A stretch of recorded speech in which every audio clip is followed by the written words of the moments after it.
For more than 50 years, we've watched TV. You've watched speechlessly, in awe, as moments unfold on television. Women making news, women writing scripts, women delivering performances, deserving of more airtime and our adulation. This podcast weaves the rich past that TV women have left us with analysis to create context for today.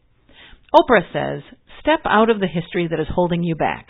Step into the new story you are willing to create.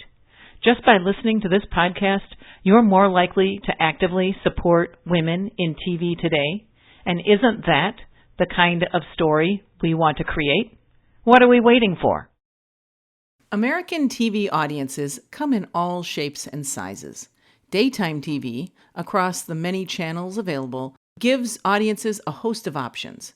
Reruns of westerns from the 60s, game shows which never seem to get old, and then there are the various talk show formats and judge shows.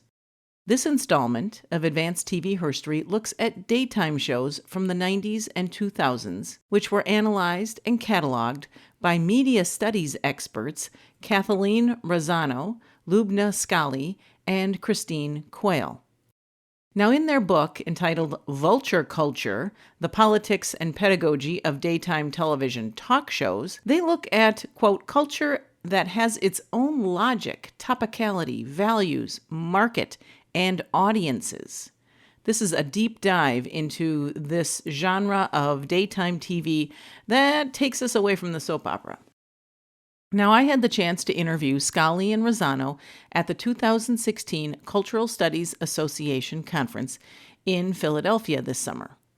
Much of their study and continued interest is on the portrayal of women in the judge shows, those rowdy audience talk shows like Maury Povich and Jenny Jones. Remember Jenny Jones?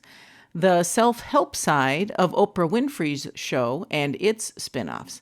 There has been a lot of change in daytime TV during the 90s and 2000s that has really formed the foundation of what we have today. You don't have to be as old as dirt, however, to remember that daytime talk shows that were variety-style shows, they were a much more mild form of entertainment. These were interviews with up-and-coming musicians or comedians, and then there was a cooking demonstration. Or Dinah Shore would host a reunion of Lucille Ball and Vivian Vance in what would be their last televised appearance of this famous TV duo. It was Dinah, it was Merv, it was all just warm and happy. But daytime talk got more serious when Phil Donahue hit the airwaves in 1967. For 28 years, Donahue's one-hour format delivered viewers in-depth conversations with experts, panels, and live audience shows that traveled the country. It was on Donahue's show that acclaimed actress Anna "Patty" Duke spoke at length about her bipolar diagnosis, and I believe that one of my best podcast installments was the one that examined Duke's career, which included this important interview. So if you get a chance, please listen to the segment entitled Patty Duke's Place in TV Herstory if you get a chance. Bless Phil Donahue for doing that very important interview. But in the 1990s and 2000s, the need for networks to air shows that weren't infomercials was great. Daytime TV talk had gotten too expensive, and soap operas just weren't hitting the mark with the audiences that were at home. The demographics were changing. Soap operas were indeed on the wane, game shows were out of favor, and something called People's Court, which had done really well in the late 70s in syndication, well, it enabled Judge Judy to come on the scene. Now remember that Phil Donahue's format took off successfully and was mirrored in the Oprah Winfrey Show, which ran to great accolades from 1986 to 2011. These were hour-long segments and included a lot of good conversation. The three scholars published Vulture Culture in 2005, which would be 3 years before the recession started. Their work preserves for us the big shift in daytime programming that produced spectacles and preyed upon vulnerability, class, and the feeling of disenfranchisement to deliver whatever the person sought. These are people who are looking for something. When you appear on TV, you want answers, you want advice, you want the right diet, you want to be fixed, you want an intervention. So this was a whole new level of personal sharing, which was manufactured by producers that raised the bar on the provocative, or what we consider controversial. And as the authors write, quote, "Vulture culture is the process by which the media scavenge the personal narratives and popular discourses of everyday knowledge and common sense and represent them back to us as spectacle, entertainment, and information," end quote. And more often than not, a woman was at the center of the spectacle. Now, by way of introduction, you should know that Dr. Kathalene Razzano is an adjunct professor of global affairs at George Mason University. She specializes in cultural studies, feminist social theory, political economy, critical legal studies, and media studies. Loubna Skalli Hanna is an international scholar and consultant. Her research examines issues at the intersection of development, politics, gender, youth, culture, and communication, and she holds regional expertise in the Middle East and North Africa. And finally, Christine Quayle, who contributed to the book, but whose voice you won't hear in these interviews, is an assistant professor in communication studies at McMaster University in Hamilton, Ontario. So one day, these three were talking about daytime TV. So we were interested in issues of class, gender, ethnicity, how the talk show is a space that is both empowering as well as disempowering. And that works, that idea of empowering and disempowering. It's interesting when to think about it in terms of the form and content of these shows. Right? So we're telling they're telling these very personal narratives, often highly gendered narratives, presenting these maybe 2-3 minute segments of somebody's life, of a narrative of their life. And then we make judgments, we reform, we aid and assist. And so we started thinking, part of this project is thinking about how the form sort of dictates content. Okay. Or allows certain things to be told and certain things not to be told. And any perspective you have then about how each one perhaps approaches gender or conflict differently. Okay. Okay. So we actually did do a breakdown of the kinds of shows you would find. So we found that the makeover show was a very particular, frequent one, right? Where somebody would come in and the show title would be something like Geek to Chic. So this is a makeover show within what kind of a... So on the talk show. And the talk show like Maury Povich, or the talk show like... Give her examples. Yeah. Certainly Maury Povich, Jenny Jones, if you remember Jenny Jones. Whatever happened to her? I'm not sure what happened to her, but I think she was a stand-up comedian before she had that show. But I don't know what happened to her. You saw it also on Ricki Lake. Yeah. Yes, right? absolutely. I think Sally Jesse also did some of these makeover shows. Yep. Right, but so it's Geek to Chic, it's I used to be ugly, look at me now. Sure. Right, and of course shows like that are presenting particular ideas of the feminine. Occasionally males would also be part of makeover shows, but these were mostly sort of ugly duckling to swan stories.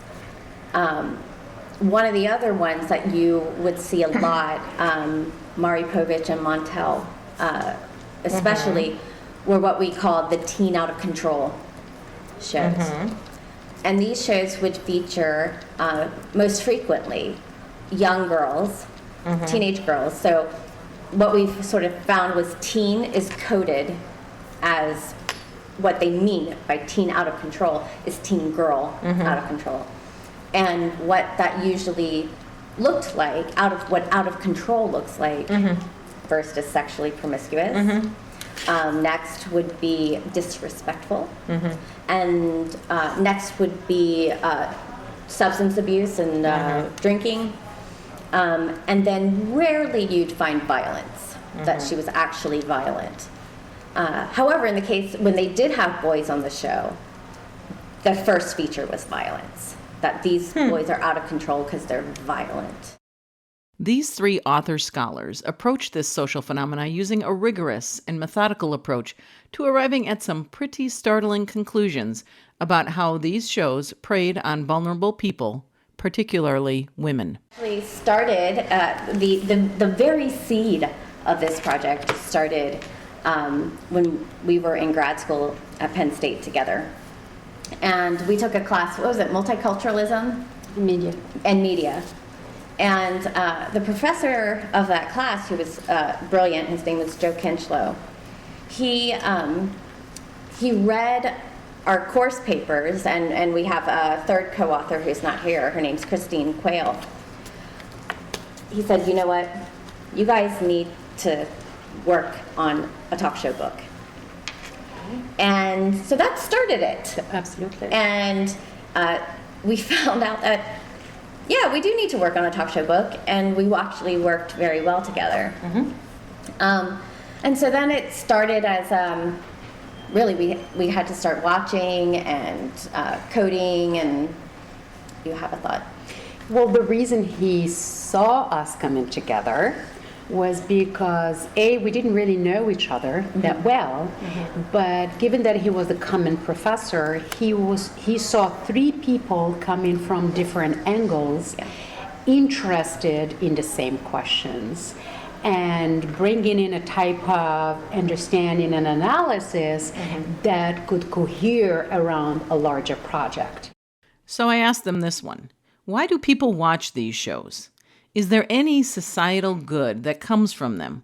What does it teach our young people, our young women, and what stereotypes do all of these shows reinforce? One of the sort of interesting developments, and I think you saw this with Jenny Jones and Ricky Lake, though, was within the spectacular, they often broached the taboo. And Oprah did this too. And so I want to say that there were progressive moments that these shows had. For example, when Oprah started talking about her personal experience of incest, it opened a door to validate that experience. Absolutely. Similarly, on Ricky Lake and Jenny Jones, we had access to gay and lesbian people. Now, they were often spectacularized, came across sometimes as jester-like, comical, and absurd. However, their existence in a televised space was still a movement forward. Right, in that period of time. Right.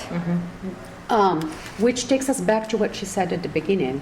The format really confined the content. You know, because you had segments where you can talk, and then segments of commercials, and you see what I'm saying? So you cannot go in depth. Sure. Hearing them speak now about research they conducted a dozen years ago and analysis that they drafted carefully back then, it helps us understand a lot about TV today and how the depiction of women has changed. Most talk show guests are women. So that what we are talking about, so I want us to think back to that teen out of control idea, right? So that it's coded teen, which is boy or girl, but most often a girl, right? The makeover shows, most often women. Where we do see men coming in are shows about my man controls me, or I'm not allowed to leave the house, or he makes, so there are these shows about men who completely dominate their wives.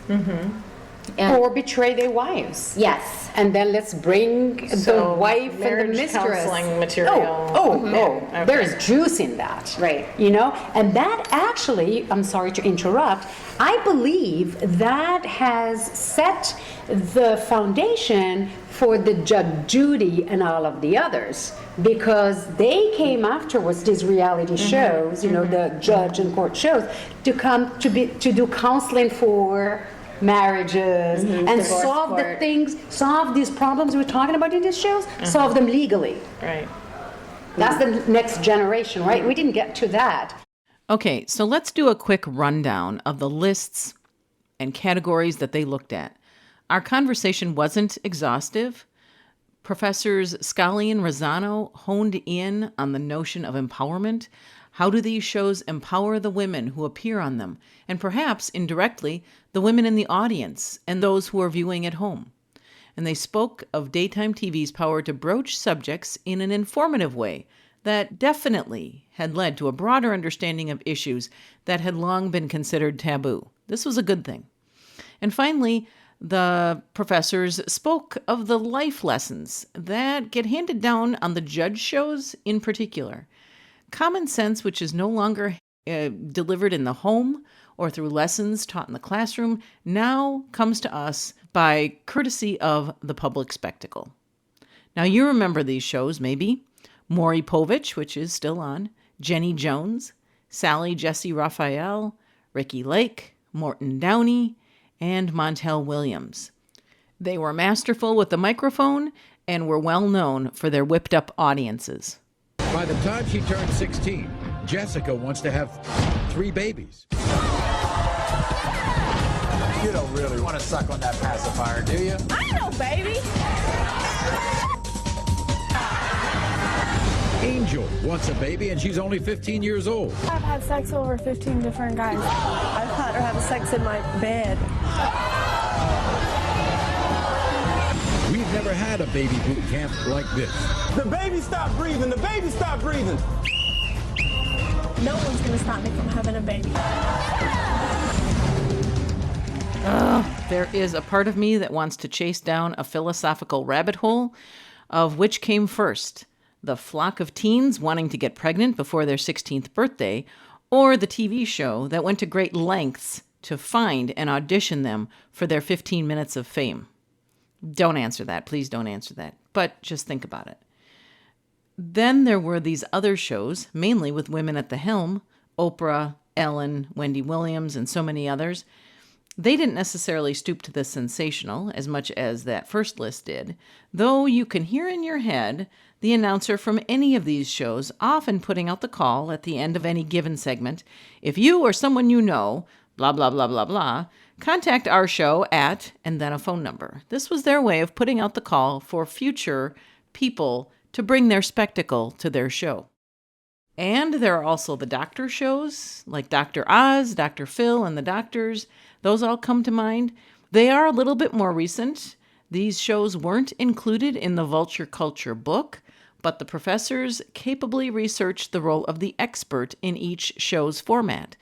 So you can kind of do a little inserting, or at least understanding, through what the professors wrote and said in the interview about how the expert has now become the doctor show.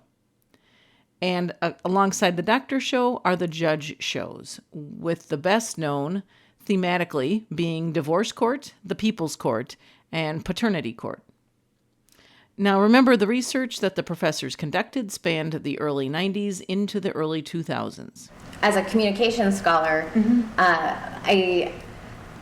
we like to talk about information literacy, visual literacy, and so I would argue actually that they're all teaching moments, right? That even from the really terrible, we can learn lessons if we approach with a critical eye. But as far as sort of broader benefits, that I certainly think that gay and lesbian, LGBT movements were aided by those shows and the visibility that they got, and sometimes the very compassion that was proffered. For people who thought they never knew a gay person. Right? Well, we all know gay people, They're human. Right. And you know, so yes, it made them human. With Oprah, I'm always torn with Oprah. I do think her promotion of literacy was a big positive, and again, her bringing those taboo subjects into popular conversation, into popular dialogue, into the public consciousness moves us forward. I also think, who am I to judge and speak in the place of those people who went on the shows? Who am I to say, you know, whether it was empowering to them or not? Some of them, so as scholars and researchers of communication, that means we need to do audience analysis and participate. I mean, to be fair, so we should interview the people who went, you know, to the show to talk. What is empowering to them? And some would tell you the fact that they could be seen, you know, on television. It's in and of itself a turning point in their life. And there were many shows actually about this, how that gave them status in the community for the better. Right? And for some, the fact that they have a voice, you know, on a national TV or platform, and that is empowering. That is the highlight of their life, right? So we can talk about all the exploitation you want. Actually, Oprah has done a lot of good. I mean, because to many, she's done a lot of bad, and it's very easy to point to those. But the fact that many women look at her as she's coming from that background, and she is a role model of persistence, of endurance, and you can make it happen. You know, her angel network, quite frankly, so I used to teach this in my class. Who has heard about fistula in Ethiopia? Who has heard about early marriage in, you know, many developing countries? We just think morally it's wrong. And she's like, no, it's a health problem. And here is a whole episode on fistula. And she had interview with Dr. Hemlin and Hemlin Clinic in Ethiopia. You know, so for me, those are some of the highlights. But I'm speaking as a researcher. People need to, you know, pay attention to what individuals got out of that. As Oprah's show came to a close just a few years ago, it really was celebrated for taking on all sorts of issues, of bringing authors and scholars into the everyday conversation. It gave us book clubs. It brought back book clubs as a popular form of social as well as intellectual connection. And it showed us parts of the world which have problems which really are far more complex than ours. Rather than getting whipped up to denigrate or embarrass a person less fortunate, Oprah often left her studio and viewing audiences with the reminder of just how blessed we are.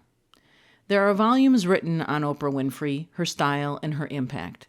The hallmark of a great interviewer has always been the ability to create an environment of trust with the person being interviewed.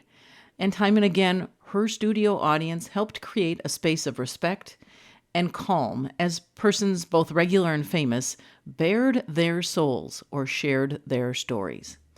Like child actress Mackenzie Phillips, who appeared on Oprah in 2009 promoting her book and sharing her revelations about incest. I found it really, the word shocking is appropriate here. So let's get to the secret that you have been keeping from the public all of these years. It's on page 108. Would you read it? Yeah. Hang on. Wow. Okay. I woke up that night from a blackout to find myself having sex with my own father. I don't remember how it started, or thankfully how it ended. Was it the first time? Had this happened before? I didn't know, and I still don't. All I can say is that it was the first time I was aware of it. For a moment, I was in my body, in that horrible truth, and then I slid back into a blackout. Your father is supposed to protect you.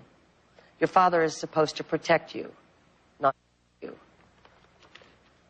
So that's what I found pretty shocking, and as you all did too, pretty shocking. And that was not the first time. I don't know. I honestly don't know, but It was sort of merciful that the moment that I came out of that blackout and looked around and realized where I was and what was happening, that I slid right back into it and awakened the next morning in my own hotel room and not with him. So what happens the next morning after you realize that you've had sex with your father? If you're me? Yeah, if you're you. I boxed it away. I started very early on in my life compartmentalizing, boxing away difficult memories, difficult experiences that I'd had. You got to give Oprah credit for giving a topic like incest the respect it deserved, and from her personal perspective, really enabled Mackenzie Phillips to come forward with her story that had been written into her book. So this wasn't a spectacle in the way that the other daytime series, which usually were put into syndication immediately and didn't really follow the regular broadcast schedule that Oprah had. We are very much in need of another Oprah Winfrey or another Phil Donahue, call that person who it is, someone with integrity, or at least some journalistic skill and a capacity to probe a topic in a way that's respectful, yet revealing. Oh well. In the meantime, we have court shows, which sometimes hand down common sense advice from an actual sworn judge. Professor Razzano spoke of her research across the many shows that featured paternity as the day's topic. And by the mid-1990s, technology, you may recall, had put the paternity test in reach of the general public, thereby creating a new way to air laundry and, for many, possibly find resolution to questions that were affecting their everyday life. You picked the villain and Right. the villain and the Protagonist. and the judge is going to bring in that happy ending. Now it's happy for whom is a different question, but nonetheless it's a resolution, and that's it. Right. So, And what I actually found very interesting, and what I've written some on, is I look at paternity episodes. I have a particular interest across genres of paternity episodes. And very often, unfortunately, the father being brought to the show has zero interest in being a dad, or has an only sort of cursory, oh, if he's mine, I'll take care of him. I'll do the best I can. We'll see. But clearly don't have an interest in being a father and have clearly been a bad partner. And what you find is a language, and you see this, you would have seen this with Janine Pirro. I've seen it with Lynn Toller, and I've seen it on Paternity Court, where there's the moment when the judge is going to issue her decision, and it's at that point where the blaming and shaming happens. And so there's I remember one instance where this guy was so cavalier about everything and really came off as a despicable person. And at one point, she starts talking, she's like, I'm just talking to you, to the woman. She's like, when you leave here, I want you to get a pair of running shoes and run as far away from him as you possibly can. He's not a good man. And then the man chimes in, Your Honor, I am a good man. He is not a good man. And then she goes through a whole empowerment speech that, is get away from him, he's no good for you. But then it ends with, however, you do have to make space for him in your child's life. And so that's a conflict, right? That's a near impossibility then to figure out how to distance this man who she's just said is extremely negative, toxic. But you have to deal with him because of your child. So to some degree, the professors both help us understand that there was empowerment going on or not empowerment going on. What did this 15 Minutes of Fame offer up? Were these shows really empowering? I asked the professors. Yeah, I mean, so I think we were starting to look at that in the late 90s through about 2003, 2004. So it was that generation of shows. What we thought was really interesting in across the so you had a spectrum. So you had the Jerry Springer on one side, that Jerry Springer phenomenon, because he really was a turning point in the development of the talk show spectacle, right? Spectacle of violence, spectacle of how shall I say it, of absurdity, spectacle, allowing outrageous behavior, right? Yes, Class. And Morton Downey was then the Right. I mean, he started it, and then it was such a huge success. Like the public was just swallowing with all of that. Right. So what we thought was interesting was particularly that tension, that contradiction between, hey, this is an empowering space, but my God, look how they are turning all of these people with real problems into a spectacle to be consumed. So what is empowering specifically was the fact that these are real people with real problems. These are working class mothers, kids from broken neighborhoods. They have real life problems with parenting, real life problems with schools, with drugs. And so we thought, hey, so we went to the theories of the carnival and Bakhtin and all of that. And we're like, this is an electronic carnival of our times where you actually go to this space and you're not scared of being ridiculed, you are not scared of being sanctioned, you're gonna tell your life as it is, right? And you're hoping that you're going to come out with a resolution.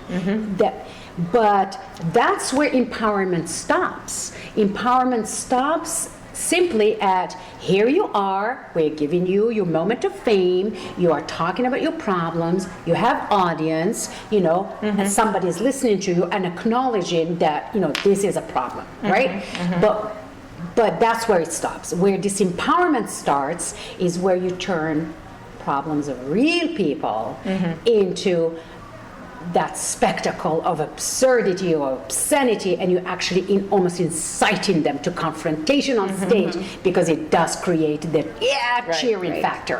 So there is this language of empowerment that comes through a lot of these decisions, especially on divorce court and on paternity court, because these are dealing with families and very fraught relationships. But these African American women judges are like giving pep talks, or or saying, look, you have value, you have worth, and I think on an individual level, that's really an important thing to say to people, especially women who've been in abusive relationships. That's very important. But then, sort of navigating that afterlife. That is, it's also probably the appropriate level of reality that she is not on TV. She's not able to hand down 100% custody, and moreover, if the woman needs to leave the door open in order to somehow get child support or to absolutely pursue the 100% custody, that the demonstration of continued effort on the woman's part is going to play in. And maybe that's some of the behind the scenes that they get educated about. Now, every once in a while, channel surfing brings me to an episode of Judge Judy, a woman judge who served the people of the state of New York for a few decades. And as Judge Judy, she has stepped away from the decorum and the tradition of the family court and assumed a role of voice of common sense and delivers the occasional lecture, which some people laud and applaud from the comforts of their own living room. And there's value there. I have to believe that Judge Judy's people, her staff, are sharp enough to set up a docket of cases where she has then the opportunity to lambaste the defendants and the plaintiffs who are appearing before her in lieu of small claims court. Let's show how a little common sense applied before this ever happened would have prevented this conflict from coming to the court. And her points are as valid as you'd find from anyone's mother, uncle, or therapist, and they allude to trust and trustworthiness, accountability, responsibility, dignity, self-respect, self-esteem, and usually somewhere in there, the golden rule, treating others as you would want to be treated. And in Judge Judy's courtroom, know full well that stupidity and laziness know no gender preference. She will pretty much take on and deliver to whoever is the more stupid, more lazy party. Now, since the book Vulture Culture was written, there have been other court shows too, some of which feature male judges. And each judge brings a different style and a personality to the bench. Judge Judy appears with her New York accent, and she's usually direct. She often cites statistics. She'll toss in literary quotations, and she will engage the plaintiff or defendant, whoever's in the courtroom, in her own line of interrogation, or call it questioning, whatever it is. She will have the opportunity to get to the bottom of the actual cause. So was it Judge Judy and her dramatic pronouncements and lectures who used her show to transcend the decorum of the courtroom for the bully pulpit? I mean, this is not the courtroom that you saw on Perry Mason or any of the crime shows through the 70s. What has happened, and what do people think? Most likely, since before her you had the People's Court, that was really kind of the first reality show, court show, that had a string of male judges ruling from the bench. I cannot recall them as being quite as aggressive as Judge Judy is even today. She paved the way for the lecture and the public humiliation that comes with forsaking your day in small claims court for a day in her court and those 15 minutes of fame. And in doing so, did she help or hurt the average American's view of the justice system? How hard is it for some viewers to differentiate that this is staged and a far cry from real courtroom experience? It's like professional wrestling, complete with security officers posing as real bailiffs. I mean, they're posing, but they aren't. You have to know that it's not real. One woman judge who has assumed a similar bully pulpit from her bench is divorce court's Judge Lynn Toler. And there have been a host of interviews with her available on YouTube in which Judge Toler speaks about her role in each situation that comes before her. Now, often divorce court couples act out in a sense of a spectacle or carnival-like way before a revved-up audience. Are these the real facts? Where is their self-respect? How much of this is actually trumped up? Now, the professors maintain that the empowerment that comes from the moment of fame, the chance to bring an issue to divorce court, is indeed worth the loss of privacy for many of these people. And within the spectacle of Judge Toler overseeing this conversation, this conflict between two married people, she occasionally takes a deep breath and can deliver a monologue worthy of Julia Sugarbaker from Designing Women. I don't know when it happened. I don't know who caused it. All I know is that at some point in time, the definition of manhood shifted way to the left and down. It is no longer what it was when my father was young or alive. It is no longer what it was when my husband said, "Lynn, will you marry me?" Because how they define manhood is, have I gone out into the world and done my best to bring money into my house? Have I got stability and love? Have I built a home? Do I have a place where a woman can come and say, I feel safe, where I have children that I can raise who will have food in their bellies, clothes on their backs. If they need something, I'm the brother to bring it to you. That's what they defined as manhood. Now it seems that is no longer the case. It has nothing to do with your ability to provide or what you become in your profession or what you can bring home or who you can bring up and raise up and care for and defend and love. It has all to do with how nasty you can be with how many different women, how many corners you can hang on, how many babies you can bring into the world. You don't have to be able to support them. You don't have to love them. You don't have to worry about where they go to school or how they're going to live. You don't have to deal with whatever they have to deal with in order to grow up and be somebody. You just were able to make them, and that's it. And that's how you define manhood. This is a great speech, but I have to wonder, the studio and the viewing audience, does this very eloquent speech delivered from an educated, well-read judge make them reflect any more on accountability and trust and the value of work and putting others over self? Is this preaching to the converted, or is this some attempt to break through to people for whom there just hasn't been enough character building? Within the confines of a courtroom where the judge has leeway to express opinion and reflection, one might hope that family and interested parties of the divorcing couple or the couple in conflict would take heed, that they would be humbled. So this podcast segment barely does justice to the book written by my two guests and by a third author. It's a deep, revealing look at how TV was a dozen years ago. Very valid work. And in American daytime TV, the spectacle still continues. Rude, disrespectful, and violent behavior is accepted in some studio shows. I have to believe that has an impact day in and day out on how people treat each other in person and online. Experts clash with experts and resort to their polarized positions at the expense of a viewing public in sore need of compromisers and builders and nurturers. Does this start to make sense to you? And all too often, women's bodies, their spirits, and their minds are the focus of these controversies, of these spectacles.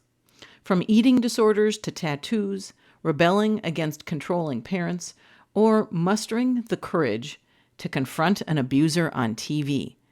These are real situations. So listeners, let me tell you that the book, Vulture Culture, The Politics and Pedagogy of Daytime Television Talk Shows, is a must-read for students interested in media and gender studies and pop culture.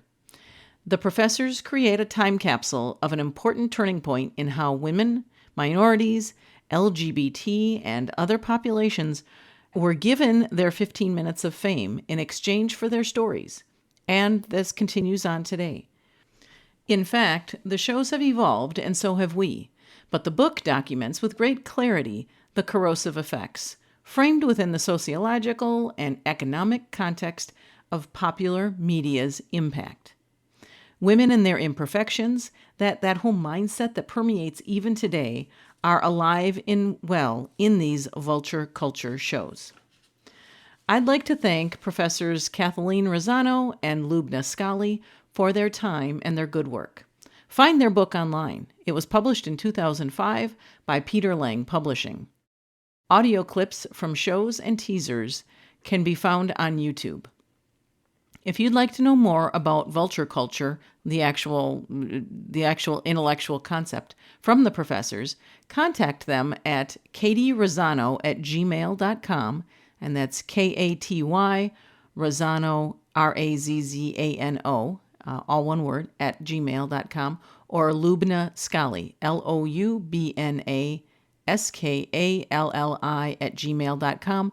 These are also included in the script, which you will find on my website, cynthiabemisabrams.com, where all of my podcast scripts are stored. Advanced TV Herstory wants to hear from you. We're celebrating, analyzing, and documenting the good work of women in and of TV from all angles and experimenting with all sorts of formats. Loyal and first-time listeners alike Please rate and review us at our host site, Libsyn, Libsyn, or at iTunes.